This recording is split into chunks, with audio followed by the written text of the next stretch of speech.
सभी किसान भाइयों को मेरा नमस्कार। मैं रजनीश कुमार फिर से हाजिर हूँ एक नई जानकारी लेकर। भाइयों, आज हम बात करेंगे गेहूं की उन्नत खेती A to Z संपूर्ण जानकारी। जैसे गेहूं की बुआई करते समय हमें कौन कौन से उर्वरक का प्रयोग करना चाहिए, साथ ही बात करेंगे गेहूं की फसल में कौन कौन से रोग लगते हैं और हम उनका उपाय कैसे कर सकते हैं। हमें अपने गेहूं की फसल में कितनी सिंचाई करनी चाहिए और ये कब करनी चाहिए, क्या सिंचाई के साथ रासायनिक उर्वरक का प्रयोग करना चाहिए। ये सारी जानकारी इस वीडियो के माध्यम से आप सभी किसान भाइयों को मिलने वाली हैं, तो बने रहिए हमारे साथ और वीडियो को अंत तक ज़रूर देखते रहें। किसान भाइयों, अगर आपने हमारे चैनल को सब्सक्राइब नहीं किया है तो सब्सक्राइब करके घंटी वाले बटन को दबाना ना भूलें। किसान भाइयों, सबसे पहले हम बात कर लेते हैं उन्नत समय के बारे में।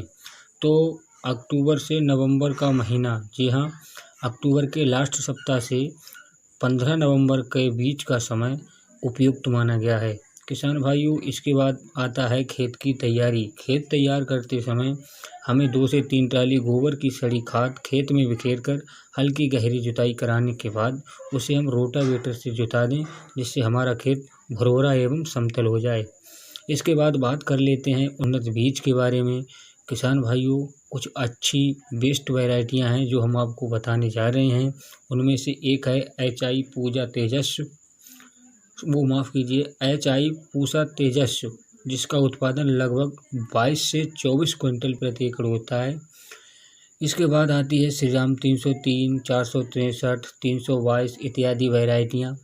किसान भाइयों, आप जिस क्षेत्र से हों उस क्षेत्र से उस हिसाब से भी आप बीज का चयन कर सकते हैं, क्योंकि हर क्षेत्र की जो मिट्टी होती है वो अलग होती है। इस कारण आप, अगर आपके पास कोई अच्छी वैरायटी है तो आप उसका भी चयन कर सकते हैं।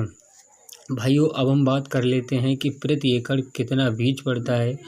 तो आपको बता दें कि 50 से 60 किलोग्राम बीज पर्याप्त रहता है प्रति एकड़ के हिसाब से, लेकिन कुछ वैरायटियों का 50 किलोग्राम बीज भी पड़ता है, वो वैरायटी पर निर्भर करता है। वैसे तो 50 से 60 किलोग्राम बीज उपयुक्त रहता है 1 एकड़ के लिए।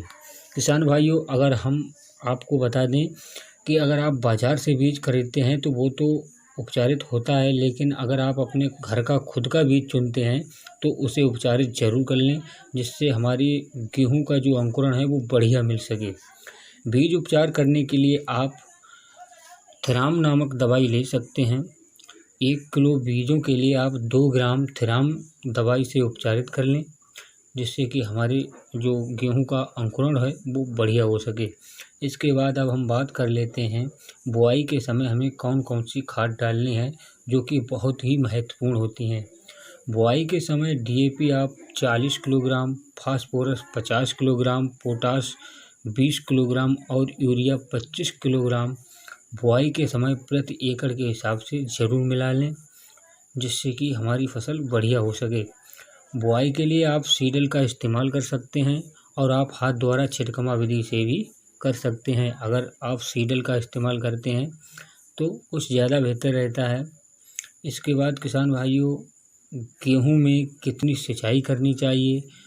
तो सबसे पहली सिंचाई तो आप गेहूं की बुआई के 18 से 21 दिन के बाद करें, तथा बाकी सिंचाई 15 से 20 दिन के अंतराल पर करते रहें। वैसे तो 4 से 5 सिंचाई की आवश्यकता पड़ती है, लेकिन वो ज़मीन पर निर्भर करता है कि कितनी सिंचाई करनी पड़ेगी।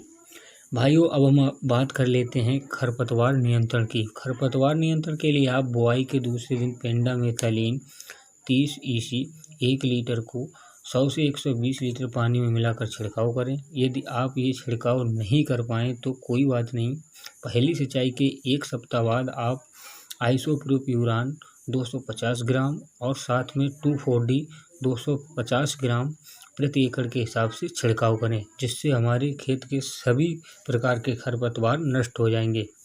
किसान भाइयों, आपको बता दें कि गेहूं की खड़ी फसल में कितनी बार खाद डालनी चाहिए। तो गेहूं की फसल में पहली बार खाद आप पहली सिंचाई के समय 1 बोरी यूरिया और 5 किलो मोनो जिंक का प्रयोग करें।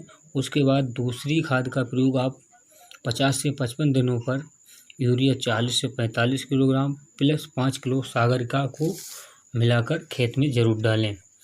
किसान भाइयों, गेहूं की फसल में कई प्रकार के कीट आते हैं, जैसे कि माहू, चेपा। इन सभी की रोकथाम के लिए आपको अपनी फसल की लगभग 50 से 55 दिन के बाद हमें propiconazole 250 EC 200 ml plus cypermethrin 5 EC 350 ml 200 litre पानी में मिलाकर प्रति एकड़ के हिसाब से छिड़काव करना है, जिससे कि सभी प्रकार के ये जो कीट होते हैं वो खत्म हो जाते हैं। किसान भाइयों, एक